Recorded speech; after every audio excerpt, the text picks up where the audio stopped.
I don't have anything to say. So why am I making this audio? Because even if you don't have anything to say, there's still something going on. There's always something going on. And maybe you've tried this with journaling or writing in general. If you don't necessarily have anything to write about, simply just starting by writing, I don't know what to write about. That can be a way to start writing, or saying, I don't know what to talk about. Because it's just a matter of accepting this current reality, of not trying to force something into the moment, but just loving it as it is. And see, now I can start to suddenly talk about something, even though I did not have anything to talk about. But then I can talk about the fact that I don't have anything to talk about. Imagine if we could do that more in relationships. Just be honest and authentic. Be genuine like a child. Just say, I don't know what to say. I don't know what to talk about right now. And just sit in that silence of not having to be anything or try anything. Not try to do or be anything, but just accept that fact. That is how it is. And it doesn't have to mean that anything is wrong, or that you should try and fix it or fill it out. And I think the same applies to so many other things in life, that there's a part of us that is constantly in a process of changing and growing. A part of us that is always seeking to understand more and to grow more, to become more. And then there's another part of us that just is. And this makes me think of a comment someone left when I asked about ideas for videos. I do think that there's truth to that. That there's a part of us that always want to become better. And then there's another part that just is. And so this also shows up in relationships or in friendships, in interactions with other people. There's a part of us that always want the situation to be better or to be more. And I think it's a healthy thing. It's a good thing. It's not bad or unwanted. But maybe we sometimes also forget the other side of that coin, or the other part of us that just is. I think you can correlate that with, in all friendships, there will always be parts of a person that you don't like, that you don't match with. And I don't think that you're supposed to fix that. Like, there's a part that you have to just accept that, okay, they are like this is their personality. And then there might be other things in that friendship where there is growth. Maybe someone is not good at being vulnerable, for instance, and they can actually grow to become more vulnerable.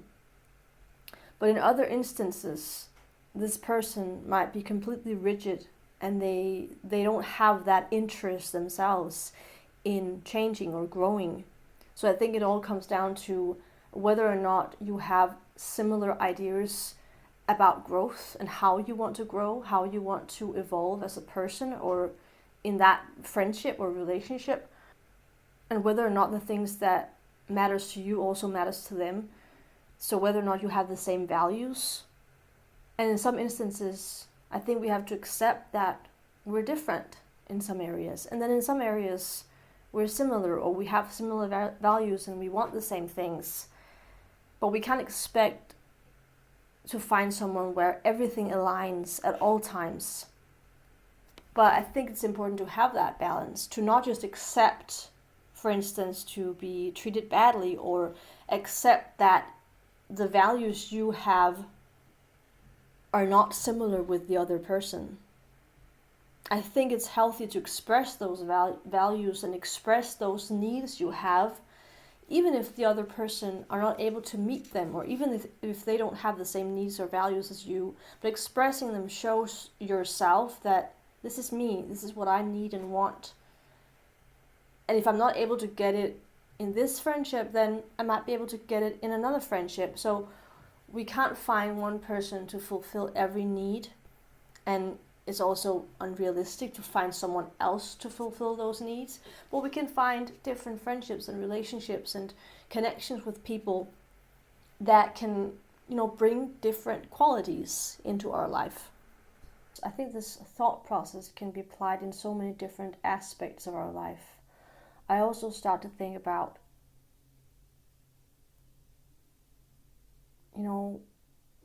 let's say you're experiencing a conflict, or someone said something and they hurt you, and you ruminate on it for days or weeks or months or years, that they said that thing, like how could they say that thing? Or you blame yourself and think, oh, how could I have made that happen? How could I have caused that to happen? Why did I do that? Because then they wouldn't have said that thing. Like ruminating about the past, things that you have said, things you've done, situations where you have hurt someone or they have hurt you. And even though you might have had a resolution with that person, and someone has apologized, or you talked about how it affected you and you kind of moved on, there's another part of you that is like stuck in it and ruminating about it. And I think it's an interesting thought process, because I think there's a reason why we ruminate about it. But there's also another part of me that thinks that if we could just let go of it and just say to ourselves, I'm not in the past, I'm here. This is what is in the past. This is something that already has happened. It's done. I can't go back and undo it. It's done. I leave it in the past. It's not part of me anymore. It is what it is. I don't have to attach to it. I don't have to try and make any sense of it or find any meaning behind it. It just is what it is. Sometimes hurtful things happen. Sometimes someone makes fun of you and you say, I didn't like that. And they just laugh at you. And it's like a thing that haunts you years later, that someone made fun of you. And I think there's a reason for it. It's because our subconscious is coming into the conscious. The past in many ways is similar to the subconscious parts of us. It's something that is like oftentimes just buried. We try not to think about it. The past is in the past, but sometimes it comes up. Sometimes we start to think about something that happened 10 years ago or a week ago or something. Sometimes it just comes up, and I don't think it comes up for no reason. I don't think it's just because you have a lot of, thought processes and you think a lot. I think it comes up for a reason. I think it's because there's something that is unresolved. It doesn't have to necessarily be with that person. It can also be just with yourself, that you're reminded of parts of you that you don't like. That you don't like being made fun of. You don't like the feeling of feeling shameful about yourself, or you don't like the feeling of feeling guilty about something that you said, or you feel anger because you feel anger towards a person who said something or did something to you that hurt you. So you have anger that doesn't necessarily mean anger about them, but you have anger inside you. There's anger that wants to be released and resolved. And even though you have resolved that situation with that person, even though they might have apologized, or you talked about what happened and how it affected you, you expressed yourself and so on, it still haunts you, because that emotion still haunts you. The emotion behind still haunts you. And so I think it's an interesting thing that a part of us is like, that's just the past, and I'm done, I'm over it, I'm here, and I'm actually fine. Like when I ask myself, is there a problem right now? No, there's not a problem right now. I'm fine. I'm fine right now. I feel good. But then the past creeps up, and situations from the past creeps up. And you think, is this just my mind trying to play tricks on me, trying to pull me out of my state of okayness? Like, is it because I'm trying to pull myself out of a feeling of feeling good? Or is it because there is actually something here to be resolved? Is it just my mind playing tricks on me? Is it just my mind playing tricks on me? Is it just my mind trying to find a problem, trying to find something to resolve, trying to find something to think about, like something to do because it's so quiet and everything is just peaceful? Or is it because there is something there to become aware of, something to heal, something to deal with? Is it because you've suppressed this and you actually need to become aware of it and deal with it? Another example is that you could be in a situation where you are with someone and they act a certain way that triggers you. They act a certain way. And they say, well, it's just me, it's just part of my personality, it's just how I am. And you think, is it fair of me to be triggered by it? Is it fair of me to be mad or sad or annoyed by the fact that they said those things? Or is it because I'm oversensitive? Is it because I have a lot of bad experiences with people saying those things or doing those things that I get so easily triggered? Like that idea of, is it me or is it the other person? Or is it a combination? Is it because that they are insensitive or is it because I'm too sensitive? Like, when is it time to deal with something and when is it time to just leave it be? When is it time to open that bag from the past? And when is it time to just zip it closed and put it under the bed? When are you done with it? When is it really in the past?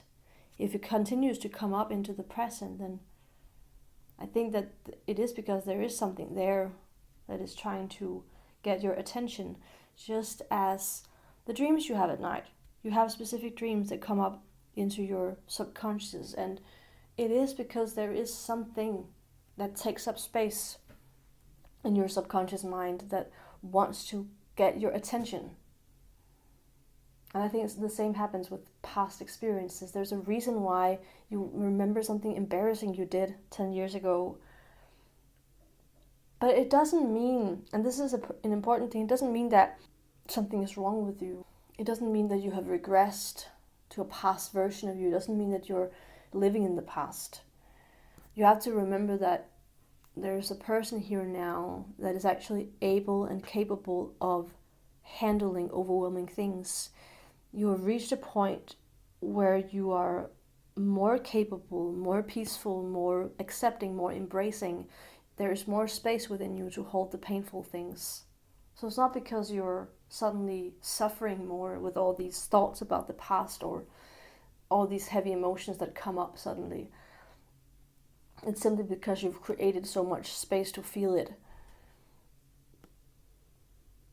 But I want to hear your opinion too. Like, when something comes up in a specific situation or something just comes up suddenly from the past, is it actually because there is something in that situation that needs to be resolved and dealt with? Or is it just the mind playing tricks? Like when you try to fall asleep and you start to think about situations from many, many years ago and you can't fall asleep and you're just ruminating on the same thing again and again. Because in some cases that is also how OCD works, that some thoughts come into your head and you're just constantly thinking about it and it does not bring you anywhere. It's just circling. And I don't think that is healthy at all. But if we don't take OCD into account, if we just think about someone without OCDs who has these thoughts that come up suddenly, or these emotions that come up, is it just because the mind wants to find something to deal with? Or is it because there is actually something to deal with? Or is it a type of self-sabotaging that you actually feel good? You feel peaceful, you feel fine, and like there's no issues, there's no problem right now, there's no conflict right now. Like everything is smooth sailing, but then the mind starts to pull things up from the past or pull like emotions and situations up into the present and like, look at this. Is it self-sabotaging, or is it because there is space now and peace now to deal with it? Let me know what you think.